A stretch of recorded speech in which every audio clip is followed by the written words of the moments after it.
நம்ம இன்றைக்கி வாழைக்காய் 65 எப்படி பண்ணுறது பார்க்கலாம். நம்ம வாழைக்காவை நல்லா தோல் சீவிட்டு நம்ம சின்ன சின்ன க்யூப்ஸாக கட் பண்ணி தண்ணியில் ஆட் பண்ணி வச்சுருக்கோம்.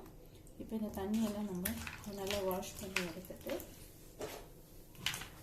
வேறு பவுலுக்கு ட்ரான்ஸ்ஃபர் பண்ணிப்போம். தண்ணியெல்லாம் எடுத்துட்டு இதோட நம்ம மசாலாஸ் ஆட் பண்ணி 65 பண்ணலாம். நம்ம இதுக்கு மசாலாஸ் ஆட் பண்ணிடலாம். கொஞ்சமாக கார்ன்ஃப்ளவர் ஒரு ஸ்பூனு, கார்ன்ஃப்ளவர் ஒரு ஸ்பூன், மிளகாத்தூள் நம்ம காரத்துக்கு ஏற்ற மாதிரி மிளகாத்தூள். நான் வந்து சக்தி சிக்கன் 65 மசாலா யூஸ் பண்ணுறேன். இது கொஞ்சம் டேஸ்ட் நல்லாயிருக்கும். ஸோ 65 மசாலா கொஞ்சம் ஆட் பண்ணிவிட்டு அதோடு நம்ம ஜிஞ்சர் கார்லிக் பேஸ்ட் கொஞ்சம் ஆட் பண்ணிப்போம். ஜிஞ்சர் கார்லிக் பேஸ்ட்டும் ஆட் பண்ணிவிட்டு சால்ட் ஆட் பண்ணிப்போம். அதோடு கொஞ்சம் சால்ட்டும் ஆட் பண்ணிவிட்டு நல்லா மிக்ஸ் பண்ணி ஒரு 10 மினிட்ஸ் நல்லா ஊற வச்சிடலாம். இதை நம்ம அப்படியே நல்லா மிக்ஸ் பண்ணிப்போம். நல்லா மிக்ஸ் பண்ணி ஊற வச்சிடலாம்.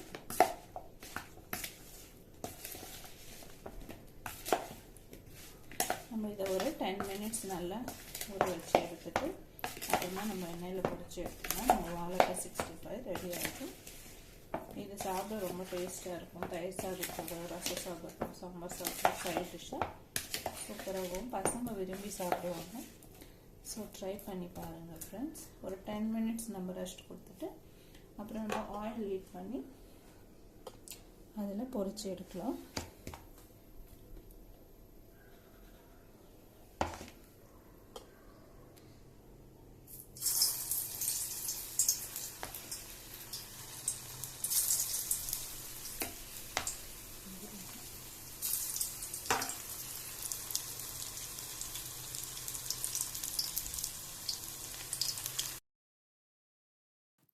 நம்மளுடைய வாழைக்காய் 65 ரெடி ஆகிடுச்சு.